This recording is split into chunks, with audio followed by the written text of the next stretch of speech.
મનીષા, એટલે તું કહેતી હતી ને કે મારે પૈસા જોવે છે. આ 1 લાખ અને 1 લાખ મેં તારા એકાઉન્ટમાં નાખ્યા છે, એકવાર ચેક કરી લે. હા, આવી ગયા. કેમ કે તારે પાછો આઈફોન ને સ્કૂટી ને એ બધું લેવું હતું ને, તેમાંથી લઈ લેજે અને જે વધે ને એની તું શોપિંગ કરી લેજે. હા, વાંધો નહીં. સારું, હું જાઉં છું. અરે પણ તમે હજી આવ્યા ને પાછા કેમ જાઓ છો? મારે એક ઇમ્પોર્ટન્ટ મીટિંગ છે, એ હું જઈ આવું પછી તને મળું.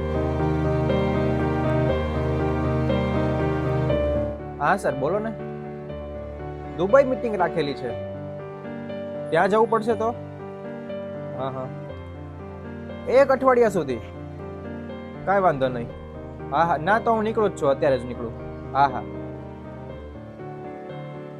મનીષા, મારે મીટિંગ છે, દુબઈ જવું પડશે તો હું જાઉં છું અને અઠવાડિયા પછી આવીશ. અરે પણ મારી વાત તો સાંભળો. હા, જલ્દી બોલ. અરે પણ તમે હજી હમણાં આવ્યા જ છો, એક કામ કરો, જમીન તો જાઓ, જમવાનું તૈયાર જ છે. અત્યારે ટાઈમ નથી, મારે મોડું થઈ જશે, એટલે અત્યારે હું નહીં, પછી ત્યાં જઈને જમી લઈશ. અરે પણ મારી વાત તો સાંભળી લ્યો. મને ખબર જ છે કે તારે વાત શું હશે, એમ તારે કાંઈક નું કાંઈક જોતું જ હશે ને. આ જે હોય મને તું ફોનમાં કહી દેજે, હું લેતો આવીશ.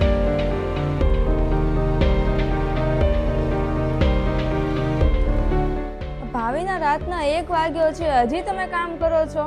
મને મારું કામ કરવા દે, મને ડિસ્ટર્બ કરમાં. તારે હું હોય તો તમ તાર તું શાંતિથી હુઈ જા. અરે પણ આટલું બધું કામ કરવાની શું જરૂર છે?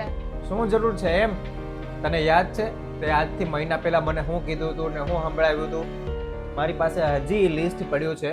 આ લિસ્ટ તે મને આપ્યું હતું અને એમ કીધું હતું કે તમે મારી એકેય ઈચ્છા, એકેય વિશ એવી પૂરી નથી કરી શકતા. આમાં બધી લખેલી છે, તમારે કરી શકતા હોય ને તો હું અહીંયા રહીશ. તે એવું મને સંભળાવ્યું હતું અને તે મને સમય આપ્યો હતો કે આવતા 6 મહિનાની અંદર આ બધું પૂરું થઈ જવું જોઈએ. એટલે આમાંથી મેં તને પૈસા તો અમુક આપી જ દીધા છે, તારી બધી વિશ જે કાંઈ તે મને કીધી હતી એ પૂરી કરવા માટે, જેમ કે આઈફોન, ગાડી. હવે થોડી ઘણી બાકી રહી છે, એ હું ધીમે ધીમે પૂરી કરી દઈશ, ગમે તેમ આવું રાત દિવસ કામ કરીને.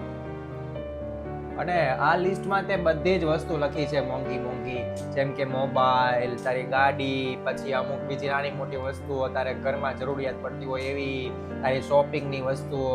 પણ તે આમાં એવું ક્યારેય નથી લખ્યું, ક્યાંય નથી લખ્યું કે તારે મને જોઈએ છે, કે મારો પ્રેમ જોઈએ છે, કે મારો સમય જોઈએ છે. એટલે એ તો કાંઈ તારે જરૂર નથી. એટલે હું મારું દિવસ રાત કામ કરીને તારી બધી ઈચ્છાઓ પૂરી કરી દઈશ. સાંભળો, મને માફ કરી દો. અરે હું કોણ છું કે તને હું માફ કરી શકું? મારે એમાંથી કાંઈ નથી જોતું, મારે બસ તમારો પ્રેમ અને સમય જ જોવે છે. હું મારી બેનપણીની લાઈફસ્ટાઈલ જોઈને મને એમ થઈ ગયું કે મારી પાસે એ બધું હોવું જોઈએ. પણ આજથી હું પ્રોમિસ કરું છું, હું આવું કોઈ દિવસ હવે ડિમાન્ડ નહીં કરું.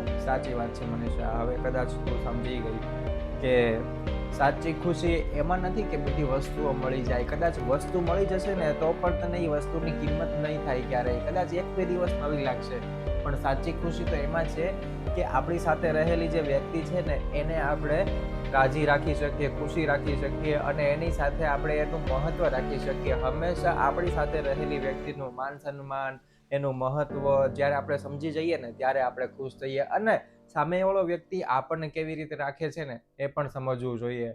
સાચી વાત છે. હું તો ખુશી ખાલી પૈસામાં જોતી હતી, પણ સાચી ખુશી તો ખાલી પ્રેમમાં જ હોય છે.